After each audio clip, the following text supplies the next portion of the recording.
अस्सलाम वालेकुम नाज़रीन, मैं हूं अरसलान कोकर। आप देख रहे हैं प्रोग्राम तेज़ी मंदी स्टॉक मार्केट से। स्टॉक मार्केट के साथ साथ दीगर कमोडिटी मार्केट और फिर आवाम के लिए कुछ मसाइल, जो कि महंगाई सबसे बड़ा मसला, इस पर बात करेंगे। बेरोज़गारी के इशूज़ हैं, मैन्युफैक्चरिंग स्केल्स, चाहे वो लार्ज मैन्युफैक्चरिंग स्केल हो, मीडियम हो, स्मॉल हो, प्रोडक्शन बड़ी तेज़ी से गिरावट का शिकार हुई और उसी के साथ बेरोज़गारी भी बढ़ी। और फिर जो आमदनी की शरह है वो भी बहुत तेज़ी से नीचे की जानिब जा रही है।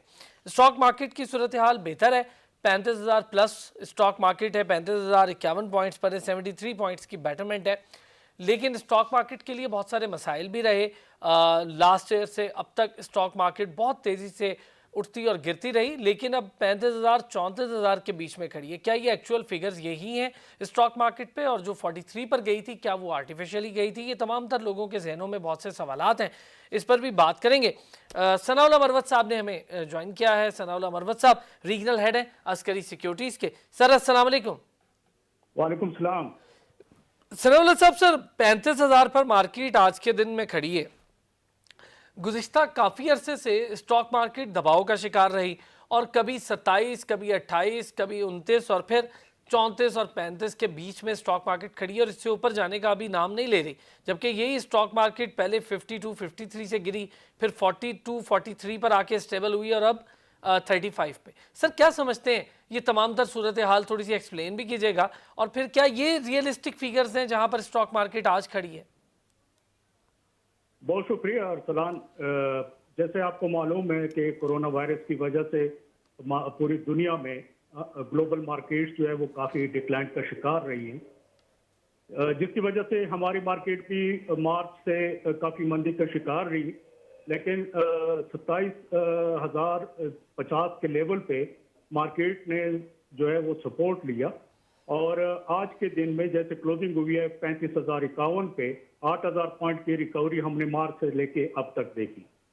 अरसलान, जैसे आपने बताया कि मार्केट कभी नीचे कभी ऊपर और ज़्यादातर थोड़ी सी मार्केट ऊपर जाके और उसमें फिर हम डिक्लाइन देखते हैं। उससे जो मैं समझता हूँ कि सबसे ज़्यादा वजह जो है वो फॉरेन इन्वेस्टमेंट नहीं आ रही, बल्कि उसका आउटफ्लो जो है हमने 2017 से लेके अब तक 957 मिलियन डॉलर का, जो कि पाकिस्तानी रुपयों में 131 अरब रुपए के राउंड अबाउट बनते हैं, वो आउट हुए हैं। तो जैसे ही फॉरेनर का कॉन्फिडेंस जो है वो आने वाले दिनों में, महीनों में बहाल होगा, तो हम अच्छे पॉइंट्स जो है वो इंशाल्लाह देखेंगे। और ये लोकली इंडिविजुअल और इंश्योरेंस कंपनीज ने काफ़ी जो है वो सहारा दिया मार्केट में। जैसे डिक्लाइन आई तो उन्हीं की वजह से मार्केट काफी रिकवर हुई और लोकल इंस्टीट्यूशन का एतमाद बहाल हो रहा है इस पर। अच्छा, मैं दो तीन चीज़ें और सनाउल्लाह मरवत साहब आपसे इस पर बात करूंगा। हमें अब्दुल जब्बार खान साहब ने भी ज्वाइन किया। अब्दुल जब्बार खान साहब इकोनॉमिस्ट हैं, डीन हैं, ऑथर हैं और मईशत के माहिर हैं, बड़ी गहरी नज़र रखते हैं, इकोनॉमिस्ट हैं। लेकिन जब्बार साहब, काफ़ी अरसे से सर एक चीज़ बड़ी तेज़ी से फैल रही है माशरे में और वो बड़ा मुश्किल हालात पैदा कर रही है। एक महंगाई और दूसरी बेरोज़गारी, जिसके साथ साथ आमदनी की शरह भी बड़ी तेज़ी से गिर रही है। आम आदमी के लिए इससे बड़ी इकोनॉमिक्स और कुछ नहीं हो सकती।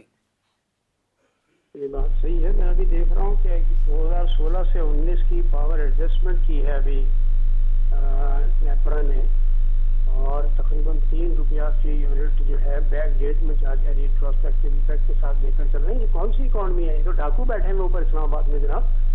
इस तरह मुल्क नहीं चलेगा। स्टॉक से कराची में जब्बार साहब आपकी आवाज़ के कुछ इश्यूज हैं, मैं दोबारा से आपको कनेक्ट करते हैं जब तक मैं सनाउल्लाह साहब पे दोबारा। सनाउल्लाह साहब, सर जब मार्केट 27 पर गई तब लोग बड़ा तेज़ी से परेशान हुए। फिर जो स्क्रिप्ट्स हैं उनकी जो प्राइसेस हैं, शेयर प्राइसेस, वो भी बड़ी तेज़ी से गिरी। अच्छा, जिन्होंने उस हाई प्राइस पर चीज़ें ले रखी थी उनके लिए क्या है, क्या सिचुएशन आपने देखी? चूँकि ज़ाहिर है स्क्रिप्ट्स प्राइसेस तो बड़ी तेज़ी से डाउनफॉल का शिकार रही।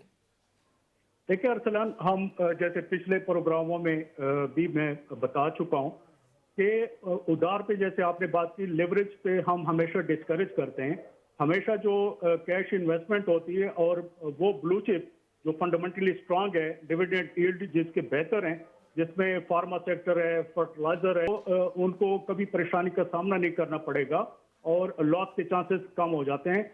जैसे पहले भी कई दफा मैं अर्ज कर चुका हूं, से स्टॉप लॉस के साथ वो कैरिंग करेंगे तो उनको कभी परेशानी का सामना नहीं करना पड़ेगा और लॉस के चांसेस कम हो जाते हैं। जैसे पहले भी कई दफ़ा मैं अर्ज कर चुका हूँ कि हमेशा पहले जब भी बाइंग करते हैं तो ये स्ट्रेटजी अपनाएं कि आए वो इन्वेस्टमेंट करने जा रहे हैं या ट्रेडिंग। जब तक इन्वेस्टमेंट और ट्रेडिंग में आप प्रॉपर समझेंगे नहीं उसको, तो वो तब तक जो है वो क्लियर नहीं होगी। ट्रेडिंग ये होती है कि जब आप पोजीशन लेते हैं कोई और आप वीकली बेसिस पे या टेक्निकली ट्रेंड वाइज जो है आप कैरी करते हैं, वहां पे आप प्रॉफिट टेकिंग करते हैं और उसके बाद फिर आप पोजीशन लेते हैं, इसको कहते हैं ट्रेडिंग। और जो आप इन्वेस्टमेंट करने जा रहे हैं तो वो 6 महीने से लेके साल, 2 साल, 3 साल तक वो फिर आप फंडामेंटली देखते हैं डिविडेंड यील्ड्स उसके देखते हैं और उसी हिसाब से प्रॉपर जो है फिर आप इन्वेस्टमेंट करते हैं। लेकिन उसका भी स्टॉप लॉस इंडेक्स वाइज जो है वो लाजमी आप रखते हैं। ठीक है, जवाहर साहब ने हमें दोबारा ज्वाइन किया है। जवाहर साहब, सर आप कुछ फरमा रहे थे। मैं ही अर्ज कर रहा हूँ कि अभी आपने आज ही की खबर है, ये चल भी रहे हैं आपके टेलीविजन पे टिकर के तकरीबन 3 रुपया पर यूनिट में रिट्रोस्पेक्टिव इफेक्ट के साथ आपने बिजली के, कराची इलेक्ट्रिक के बिजली के यूनिट में इजाफा कर दिया है। अब आप बताइए मुझे कि इस सिचुएशन में जब आप महंगाई की बात करते हैं और अनएम्प्लॉयमेंट, बेरोजगारी की बात करते हैं, तो ये कहाँ मसला हल होगा? बात यह सर कि इकॉनमी, जैसे मैं पहले आपके प्रोग्रामों में अर्ज कर चुका हूँ, बात ज़रा तल्ख है। यहाँ पे इकॉनमी जो है इसकी जो डायरेक्शन है इसलिए सही नहीं है कि ये गलत हाथों। वफाकी हुकूमत ने माली साल 2021 और 20 का बजट तो पेश कर दिया है, लेकिन उस बजट में एक इम्पॉर्टेंट चीज़ टैक्सेशन महसूलात के हवाले से रखी गई कि टैक्सेशन जो है कोई नया टैक्स नहीं लगाया गया। लेकिन जो अहदाफ रखे गए हैं क्या वो रियलिस्टिक हैं या नहीं, इस पर भी जवाहर साहब से मैं बात करूँगा। सनाउल्लाह मरवत साहब हमारे साथ मौजूद है। सनाउल्लाह साहब, सर मार्केट को कुछ टैक्सेस का सामना था जिसमें कैपिटल गेन टैक्स पे बहुत ज़्यादा मार्केट बात करती रही कि उसके रैशनल हो जाना चाहिए, रैशनलाइजेशन की बात होती रही। सर टैक्सेशन को आप कैसे देखते हैं जब इस तरह के मुश्किल हालात हैं? आपने ख़ुद भी जिक्र कर दिया कि कोरोना की वजह से मार्केट पर बहुत दबाव रहा और अभी भी है। तो सर जो टैक्सेशन है वो कितना दबाव डालती है उन लोगों पर जो नए इन्वेस्टर्स हैं, जो इन्वेस्टमेंट करना चाहते हैं?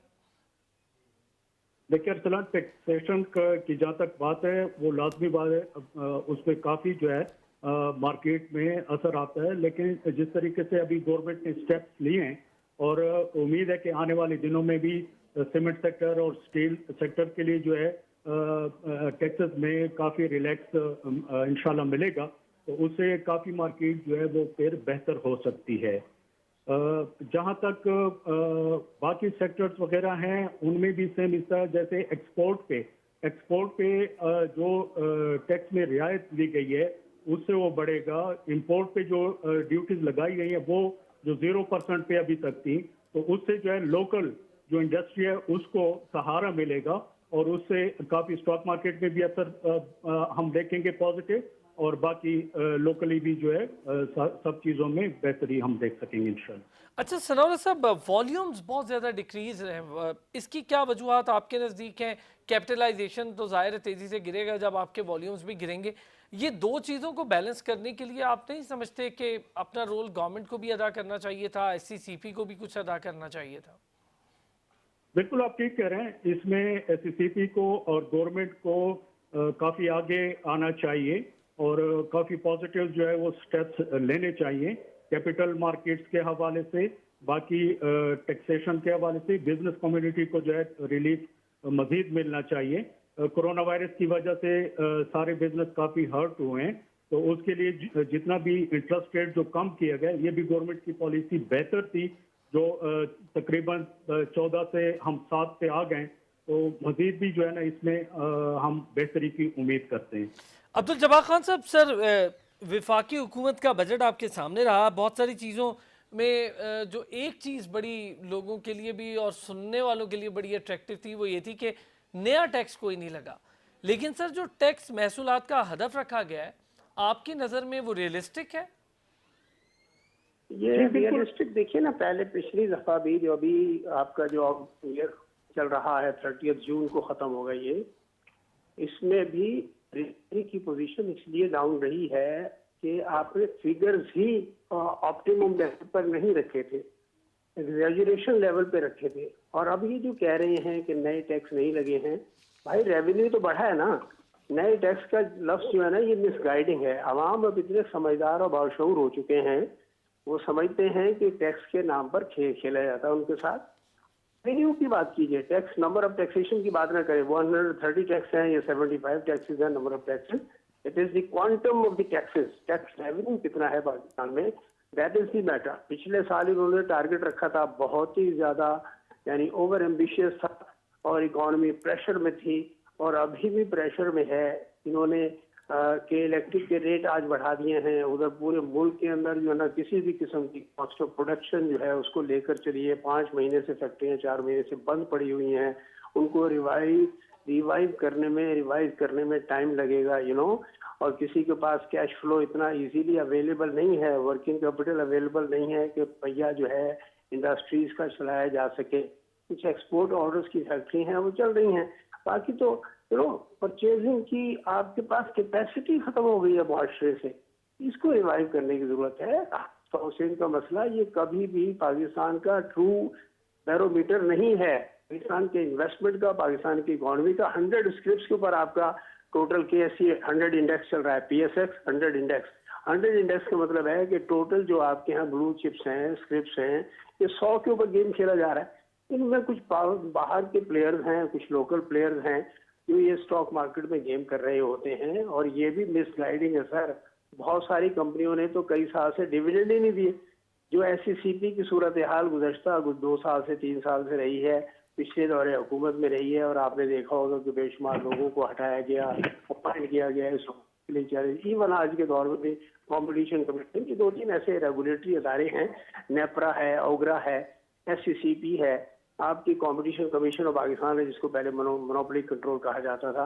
यहाँ पे प्रोफेशनल्स नहीं है, इनका आवाम के, पाकिस्तान के आवाम से ताल्लुक नहीं है। और जो पार्लियामेंटेरियंस हैं उनका भी इकोनॉमी से कोई ताल्लुक नहीं है। मैक्रो इकोनॉमी हो, इकोनॉमिक्स हो, माइक्रो हो, they are not directly related with the people of Pakistan. उनकी परचेजिंग पावर से उनका ताल्लुक नहीं है, कैपेसिटी से ताल्लुक नहीं है। और रहा आपका देखिए डिवैल्यूएशन है, आपकी फॉरेन एक्सचेंज का इशू है, बहुत सारे फैक्टर्स मल्टीप्लाई करके पाकिस्तान कंज्यूमर्स के ऊपर असरअंदाज हो रहे हैं, जिसकी वजह से देखिए ना 4 महीने से मुझे बताइए कितने पाकिस्तान के अवाम ने पैसा कमाया है, कितने लोग जो है ना टेक होम पैसे लेकर गए हैं। फाकों की नौबत चल रही है बड़े बड़े शहरों में, और देहाती इलाकों की तो बात ही मत पूछिए, वहाँ क्या हो रहा होगा वो मेरे इल्म में ऐसे कभी नहीं है बराह रास्त। अर्बन सेंटर्स के अंदर सिचुएशन इज वेरी बैड, और हुकूमत के पास देखिए ना डॉक्टर अब्दुल हफीज शेख साहब यही कल प्राइवेटाइजेशन कमीशन के चेयरमैन थे जब सरताज अजीज शौकत अजीज साहब थे, he was the prime minister and the president was the general Musharraf. उस जमाने में कराची इलेक्ट्रिक को प्राइवेट किया गया। आज पाकिस्तान स्टील के लिए मुसलसल पंपिंग हो रही थी, वो बैठ गई है पाकिस्तान की steel mills company.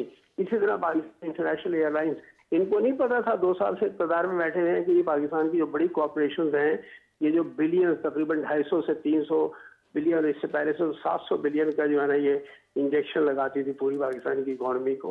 Sir overall बहुत तेजी से रिफॉर्म्स की जरूरत है, कॉम्पिटेंट लोगों को आगे लेकर आए। ये राजा सरवर टाइप के लोग जिन्होंने पाकिस्तान की सिविल एविएशन के अंदर इतना बड़ा जर्क लगा है, इतना बड़ा धक्का लगा है पाकिस्तान को, बदनामी अलग हुई है, और जो सूरत हाल आपके सामने है, तो इस तरीके से मुल्क नहीं चलते, पाकिस्तान की इकोनॉमी नहीं चल रही, मिसगाइड हो रही है पूरी कौम, और मिस डायरेक्शन के साथ ये चल रहे हैं। और इसके नुकसान आइंदा आप देखिएगा 3-4 महीने में क्या सिचुएशन। मैंने आज से महीना पहले आपके प्रोग्राम में ये कहा था, और आपके टीवी को क्रेडिट जाता है सच को, उन्होंने इस बात को ऑन एयर जाने दिया कि लॉ एंड ऑर्डर की सिचुएशन बहुत एक्सट्रीम है। हिंदुस्तान के साथ, पाकिस्तान के साथ जो मामला हैं वो इंतहाई खतरनाक हैं। आपको 500 बिलियन रुपीस की मजीद इंजेक्शन की जरूरत है, पैसे हैं नहीं आपके पास, इकोनॉमी बैठ चुकी हुई है, अगर जंग हो गई जो कि हिंदुस्तान बिल्कुल तैयार होकर बैठा हुआ है, तो आप कहाँ से पूरे अखराजात को लेकर चलेंगे। अच्छा, मैं जब्बार साहब, इस वक्त अगर इकोनॉमी की सूरत हाल पूरी दुनिया की एक जैसी है, लेकिन एक इम्पॉर्टेंट फैक्टर ये रहा हमारे लिए कि हम कुछ बेहतरी कर सकते थे, वो था ज़राअत का शोबा। अगर पूरी दुनिया में कोई चीज़ बाहर नहीं, एब्सोल्युटली यू राइट सर, अगर हम किया जा सकता था, आज भी किया जा सकता है सर, आज भी किया जा सकता है, लेकिन बस्ती नहीं है। देखिए एडिबल ऑयल का गेम जो है ना गुज़श्ता 25-30 साल से चल रहा है पाकिस्तान में। चाय का खेल खेला जा रहा है, पेट्रोलियम प्रोडक्ट्स का खेल खेला जा रहा है। आपने उसका पूरा पूरा बेनिफिट पाकिस्तान के अवाम को नहीं दिया। 25-30 रुपए का आपने उठाकर एक बल्क में इंक्रीज कर दिया। भाई ये कौन सी जस्टिफिकेशन है? कहीं पे नहीं लिखा हुआ ऐसे। देखिए, आवाम को आप धोखा मत दीजिए। आवाम बहुत होशियार हैं, समझदार हैं, उनको एतमाद में लेकर चलें। वो सब कुछ अपनी जानें लुटा देंगे, अपनी जेबें लुटा देंगे आपके साथ। लेकिन जब आप उनको इस तरीके से इकोनॉमी को लेकर चलेंगे, 1 लीटर पे आपने 25 रुपए 30 रुपए बढ़ा दिए, भाई ये कहीं दुनिया में कहीं ऐसा होता है? बिजली के टैरिफ आप इतने ज्यादा बढ़ा चुके हुए हैं, ट्यूबवेल कहाँ से चलेगा बताइए मुझे। आप अक्रॉस दी बॉर्डर चले जाइए, वहाँ पे एग्रीकल्चर सेक्टर को इतना बड़ा बेनिफिट दिया जाता है जो पाकिस्तान के काश्तकारों को ख्वाब में भी नजर नहीं आएगा। वो दें बेनिफिट काश्तकारों को जनाब। अगर इकोनॉमी आपको चलानी है, एग्रीकल्चर सेक्टर को लेकर चले। मैन्युफैक्चरिंग सेक्टर जो है ना, कितना परसेंट है आपका जीडीपी का?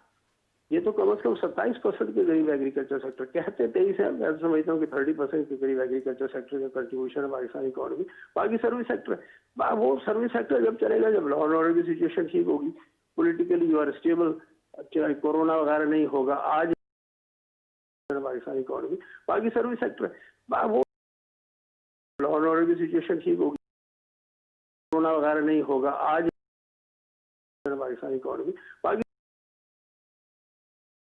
लॉ एंड ऑर्डर की सिचुएशन ठीक होगी, कोरोना वगैरह नहीं होगा आज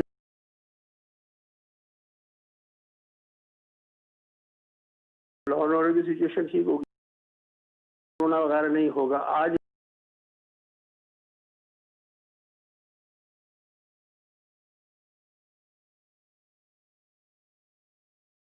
कोरोना वगैरह नहीं होगा आज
तरक्की एक ऐसी ग़िज़ा थी जो पाकिस्तान भर में लोगों के लिए, अभी भी इसका रेट कम होने में टाइम लगेगा। सर ये जो पेट्रोल की कीमत बड़ी तेज़ी से बढ़ी है, कम बड़ी आहिस्ता आहिस्ता हुई है, बड़ी तेज़ी से है, तो सर इंटरनेशनल मार्केट में कोई बहुत बड़ा फ़र्क था जिसकी वजह से 25 रुपए बढ़ाने पड़ गए?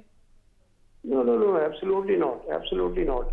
बात ये है कि मैंने अर्ज किया ना आपसे कि ये जो इस्लामाबाद में जो ओगरा, नेपरा, ये जो रेगुलेटरी अदारे हैं, इनका competition commission of Pakistan, SCCP और इवन स्टेट बैंक इन कराची, इनका आवाम से कोई ताल्लुक नहीं है। ये किसी और के मफाद के लिए गेम खेल रहे होते हैं।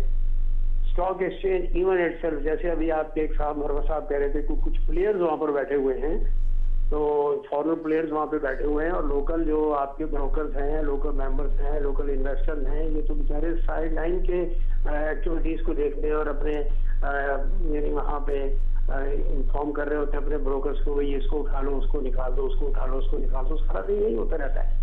रहा इस बात का कि वो उसको ट्रू इंडिकेटर तो है ही नहीं, वो बड़ा सिलेक्टिव किस्म का बराबर में बिल्कुल समझ लीजिए दीवार से दीवार मिलती है, उसको कहते हैं स्टॉक एक्सचेंज के बराबर में स्टेट बैंक ऑफ पाकिस्तान। ये दोनों जो है ये एक डिफरेंट किस्म के अदारे हैं। State Bank of Pakistan has got nothing to do with people of Pakistan economic benefit. उसका सबूत मैं आपको देता हूँ, उसको आपको सब्सटैंशिएट आप कर सकते हैं उसको कि अभी 13%, 13.25% मार्कअप था, वो उससे इकोनॉमी कहाँ चल रही थी। ये तो भाई इकोनॉमी जानते होंगे, मैं तो इतना सा स्टूडेंट इकोनॉमिक्स का। इन्वेस्टर से पूछिए, प्राइवेट सेक्टर के बिजनेसमैन से पूछिए और बड़े बड़े जो प्लेयर्स हैं उनसे पूछिए, मार्केट में क्या होता है वो सारी दुनिया को पता है। अच्छा, और अब इन्होंने 7% पे ले आए हैं, तो ये जो 6.5, 6.25% का बेनिफिट है, कहीं आपको इकोनॉमी में नजर आता सर?